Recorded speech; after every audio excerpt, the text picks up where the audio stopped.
शिक्षा नीति में जो मैं बदलाव चाहती हूँ उसके लिए मैंने ये 6 पॉइंट रेडी किए थे। तो ये जो 6 पॉइंट है इसमें मैंने पहला पॉइंट रखा था कि जो हम पढ़ाई लिखाई कर रहे हैं वो मातृभाषा में करें। तो उसमें मैंने लिखा था शिक्षा मातृभाषा में कराई जाए ताकि विद्यार्थी विषयों को सरलता से समझ सकें। जो भी हम विषय पढ़ रहे हैं उसको हम सरलता से समझ सकें। देखिए, बहुत सारे पेरेंट्स का ये प्रश्न होता है, जब हम अपने बच्चे हैं तो हम उसको हिंदी मीडियम में पढ़ाएं या इंग्लिश मीडियम में पढ़ाएं। चीज़ों को हिंदी मीडियम में पढ़ाने के लिए इसलिए कहती हूँ, बच्चों को हिंदी मीडियम में डालने के लिए इसलिए कहती हूँ जिससे कि वो आसानी से समझ सकें। साथ में जो हिंदी मीडियम की बुक्स हैं वो इस तरीके से डिज़ाइन की गई हैं एनसीईआरटी के द्वारा कि आप उससे अंग्रेजी भी आसानी से सीख सकें। ठीक है, और साथ में ये वाली बुक के बारे में बताना चाहती हूँ। प्रतियोगी परीक्षाओं के लिए ये वाली जो बुक इस्तेमाल होती है, जब हम आईएएस कलेक्टर वगैरह की तैयारी करते हैं, सामान्य हिंदी, ठीक है, लूसेंट की है, ये बहुत पॉपुलर किताब है, सब लोगों ने इससे पढ़ाई की है। तो ये वाली जो बुक है इसका जो पहला पार्ट है उसमें ही बताया गया है, महात्मा गांधी की कुछ बातें लिखी हुई हैं। देखिए, अब लोग जो है महात्मा गांधी के, देखिए ये सोचिए कि वो अभी नहीं है इस दुनिया में, लेकिन फिर भी आज भी वो अमर है कि नहीं है। हर एक इंसान की आत्मा अमर रहती है, लेकिन उनका नाम अमर है, हर नोट पर उनका फोटो है, हर किसी को गांधी जी चाहिए, है ना। तो मेरी नहीं तो कम से कम उनकी बात मान लीजिए, ठीक है। तो महात्मा गांधी कहते हैं करोड़ों लोगों को अंग्रेजी की शिक्षा में डालना। देखिए इधर महात्मा गांधी कहते हैं करोड़ों लोगों को अंग्रेजी की शिक्षा देना उन्हें गुलामी में डालने जैसा है। मैकाले ने शिक्षा की जो बुनियादी डाली वह सचमुच गुलामी की बुनियादी है। महात्मा गांधी क्या कह रहे हैं, जो हम ये अंग्रेजी शिक्षाएं डाल रहे हैं ये मतलब बच्चों को अंग्रेजी पढ़ने के लिए फोर्स कर रहे हैं, उनको गुलामी में डालने जैसा है। और जो मैकाले ने ये शिक्षा नीति डाल रखी है ये गलत है और हम अपना जो जीवन है वो बर्बाद कर रहे हैं, हम अपने आप को गुलामी में डाल रहे हैं। फिर वो कहते हैं अंग्रेजी भाषा जो है हमारे राष्ट्र में पैर में पड़ी बेड़ियों के समान है, और भारतीय जो विद्यार्थी है उसे अंग्रेजी सीखने में, अगर वो ज्ञान ले रहा है अंग्रेजी भाषा में, तो उसको वही चीज़ सीखने में 6 वर्ष अधिक बर्बाद करने पड़ते हैं।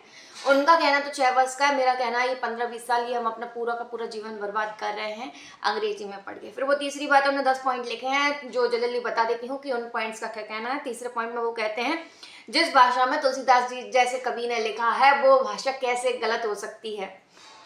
चौथे पॉइंट में कहते हैं हिंदी ही हिंदुस्तान की शिक्षित समुदाय का हिंदी समुदाय की सामान्य भाषा है, यह बात निर्विवाद सिद्ध है।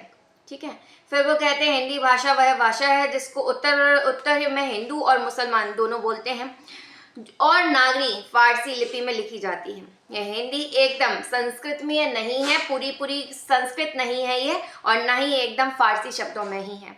फिर 6 पॉइंट में कहते हैं हिंदू और उर्दू दोनों नदियां हैं। वो कहते हैं हिंदी और उर्दू दोनों नदियां हैं, हिंदुस्तानी सागर है।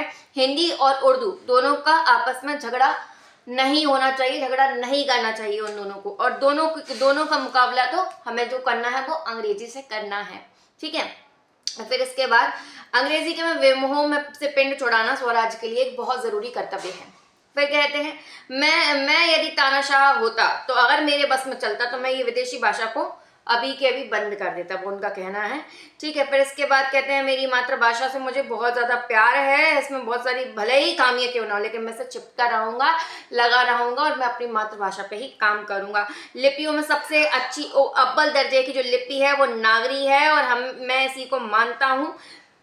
कहने का मतलब ये है, हम ये सारे 10 पॉइंट्स, ये जो पॉइंट्स हैं मैं आपका इसका PDF भी शेयर कर दूंगी, फोटो खींच के क्लिक करके आप उसको एक बार रिपीट कर लीजिए। वीडियो ज़्यादा बड़ा हो जाता है तो उसमें मेन बातें ये बताई गई हैं। साफ और सीधी बात ये है, जब हम ज्ञान ले रहे हैं किसी भी चीज़ विषय का ज्ञान लेना चाहते हैं, अगर हम वो अंग्रेजी में पढ़ रहे हैं तो उसमें ज़्यादा समय लग रहा है, क्योंकि पहले हमें उसके लिए अंग्रेजी सीखनी पड़ेगी। अंग्रेजी हमारी मातृभाषा नहीं है तो उसको हमें सीखने में और ज़्यादा समय डबल ट्रिपल टाइम लग रहा है और प्लस टाइम लग रहा है, इसीलिए हमें उस टाइम को घटाकर हमें पहले अपनी चीज़ों को हिंदी में सीख लेना चाहिए। अभी तो हमने ये महात्मा गांधी के जरिए देखा, अब मैं आपको एक एग्जाम्पल के जरिए बताना चाहती हूँ। ठीक है, देखिए जैसे मान लीजिए मैंने आपको एक बहुत बढ़िया केक बनाया, ठीक है, मैंने एक केक तैयार किया, अब मैंने आपको वो केक खिलाया, ठीक है, या लड्डू बनाया, मैंने आपको लड्डू खिलाया, ठीक है, आपको बहुत टेस्टी लड्डू लगा वो, ठीक है, तो आपने मुझसे विधि पूछी। अब मैं उसको जापानीज़ में बताऊँ, चाइनीज़ में बताऊँ, तो उसमें क्या होगा, आपको पहले वो भाषा सीखनी पड़ेगी। अगर आप वो, और अनिवार्य है कि वो भाषा आपको आए, तभी अब वो आप समझ पाओगे कि वो मैंने कैसे बनाया। अगर आपको हिंदी आती होगी, अगर आपकी मातृभाषा में बता दिया जाए, अगर मैं डायरेक्ट आपको हिंदी में बता दूँ तो आपको जल्दी चीज़ें समझ में आ जाएंगी कि वो क्या बताना चाहती हूँ मैं, है ना। जैसे मान लीजिए मैंने लड्डू तैयार किया, लड्डू में मैंने क्या किया, सबसे पहले मैंने आटा सेका, फिर उसमें मैंने मिश्री को तोड़ के उसमें वो डाला, फिर मैंने उसको घी में सेका, फिर वगैरह वगैरह ड्राई फ्रूट्स डाले, तो उनको सेका घी में, ये सब चीज़ें मैंने करी हूँ। फिर उसके बाद मैंने लड्डू बनाए कैसे, तो वो सारे जो प्रोसेसर है, जो उसको बनाने का पूरा प्रोसेस है, अगर मैं आपको उसको हिंदी में बता दूँ तो आप जल्दी समझ जाएंगे। तो हमें जल्दी जल्दी चीज़ों को ग्रहण करना है।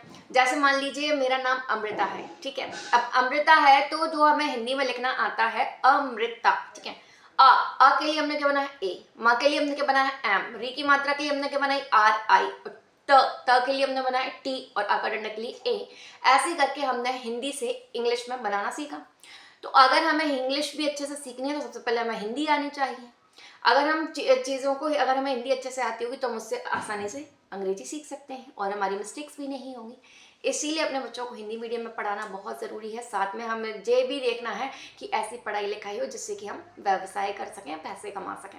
पैसे ओरिएंटेड भी होना चाहिए, साथ में हमारे लिए संस्कार भी अच्छे मिले, और जिससे हम अच्छे से ज़्यादा, ज़रूरत से ज़्यादा ज्ञान ग्रहण कर सकें। और एक बहुत ज़रूरी बात ये कहना चाहती हूँ, जो ज्ञान है वो बांटने से बढ़ता है और छुपाने से घटता है, इसलिए जितना हो सके ज्ञान को बांटिए। राधे राधे।